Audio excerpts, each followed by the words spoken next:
Hello, friends. My name is Sean Mandershai, and I thought it would be, I don't know, potentially helpful to share my story. Um, I've been mostly publicly private for most of my life, and as of recently, for reasons that I have described a couple of times, I decided to open up and share about my life, um, certain facts and beliefs that I was before silent about, and also just being vulnerable and showing things that are going on with me that I have the tendency to believe right now that is going on with all of us simultaneously. So addressing certain insecurities sometimes that we have, that's so common in our society today, as well as certain issues that have been around in our families, that have kind of been handed down to us, based on our parents who did the best that they could in raising their kids, but inevitably we're humans and maybe handed some insecurities or some different challenges that were there from damage that was created from their youth that they unintentionally handed to their youth. A lot of us have similar stories. I was raised in a religious environment. I believe it might be of it could be something productive to share my story. It might mean something to somebody who's watching. And then that way, I have the desire to put an end to certain insecurities that have been living within me, at least, and maybe things that have been in my family for some time, maybe through generations. I think, and this has been the way that I've felt for a long time, it would be nice to get past that and to not allow it to continue. But instead to share love and inspiration with people that I know. And if I have kids one day, which I don't so far, then to also give them the best chance to be the highest version of themselves. I don't view me as any better than my parents. I would hope that they would be proud that first of all, my father was big on, well, both of them for that matter, my father and my mother, on being who's true to you and giving me the confidence to live a life that would be right for me, and to be an individual in that way. And even when I made certain life choices that were not what they had hoped for, because it wasn't always what they had hoped for.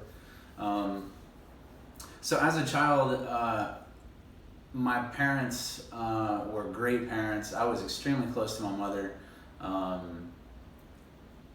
She and I was like her shadow in my young years and as growing up. And my father was a hardworking father who was in the oil and gas industry. He was an engineer and he was away at work a lot.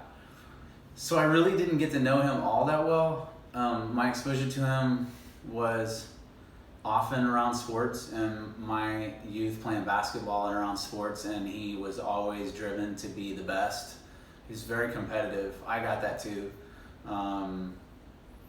And in some ways, not necessarily always healthy competitive. Like, he hated to lose, and now he did enjoy the challenge of getting better and saw the lessons in losing, which is what I would call a healthy competition that is available to all of us when we don't feel like we're defined by losing a battle, but instead having an opportunity to get better because we lost.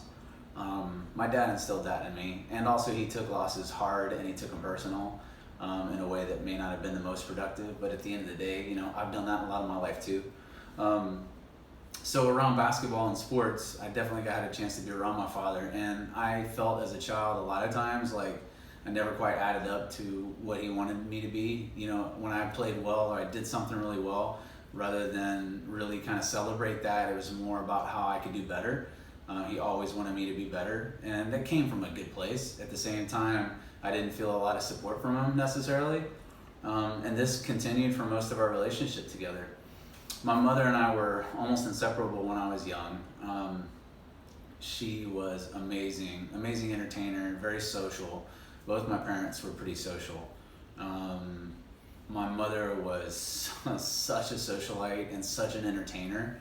Um, and we were super close. And then by the time I turned about 11 years old, there had been um, a lot of hidden issues in their marriage, my parents' marriage, which at that point was probably at least 25 years in, which is a long time for any marriage. Especially if there were some unaddressed issues that had been building, kind of like, a cancer that was growing. And by the time they had been together 24, 25 years, they were clear with me and my brother about when I was 11 that they were going to get a divorce, and they had been struggling for some time. We didn't necessarily know that. It wasn't as clear until they told us.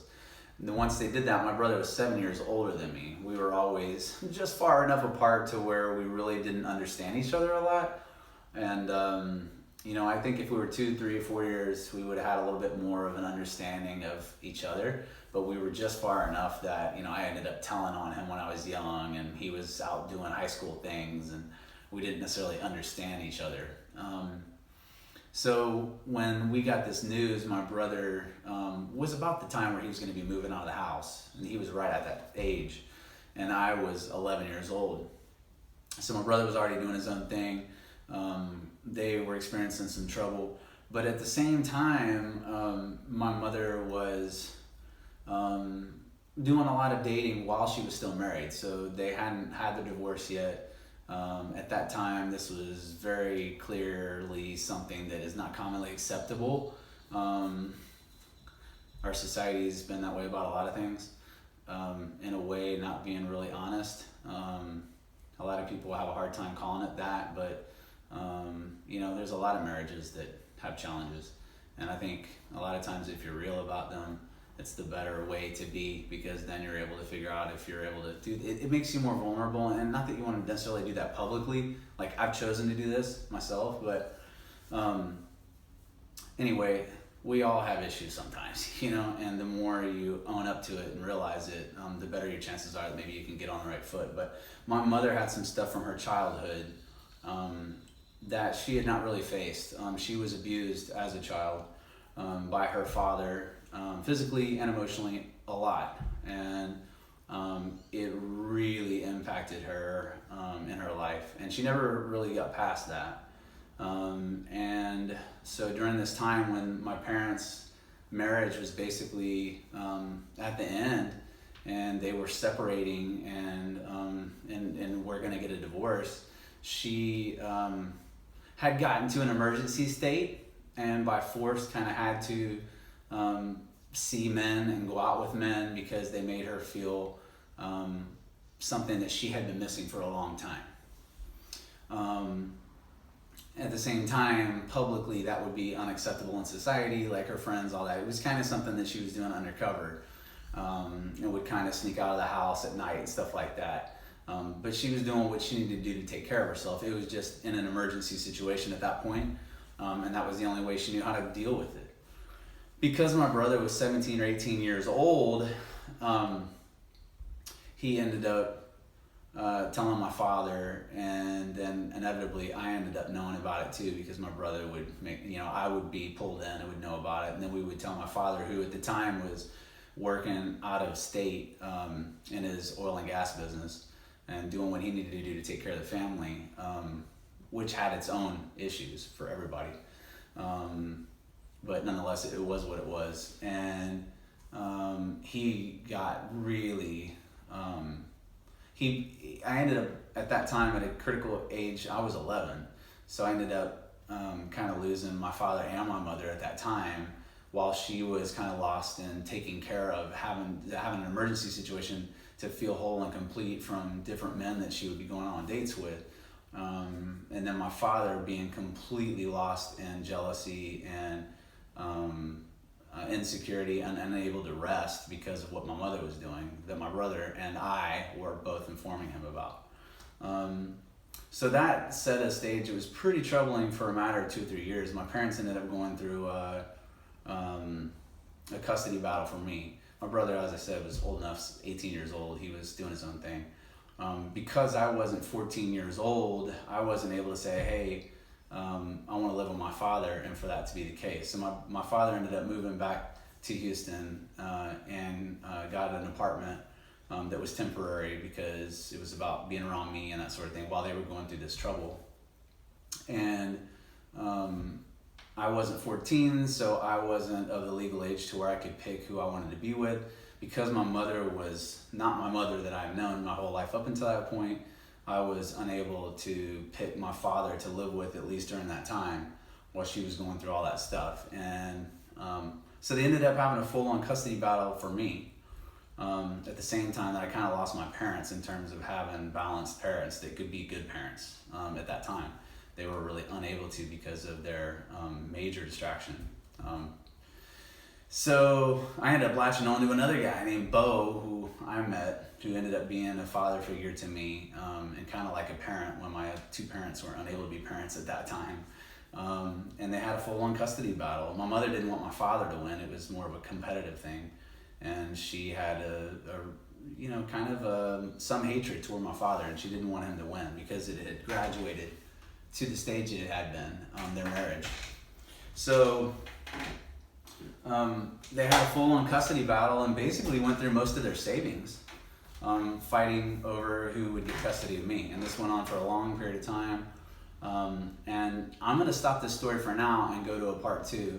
But I'm going to continue to tell my story in case this is helpful and beneficial to someone, because I do feel like we do end up going through the same stuff. At least we don't know that the issues that we go through are so common out there among our friends and people that we know, because everybody kind of acts like everything is hunky-dory and they don't have any issues ever.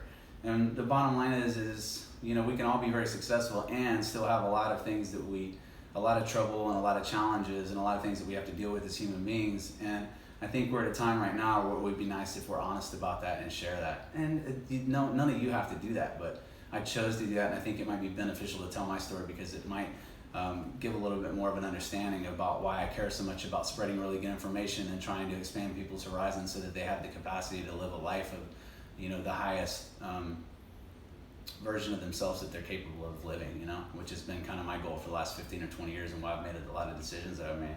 So I'll continue with the part 2 on this, and I'll see you soon.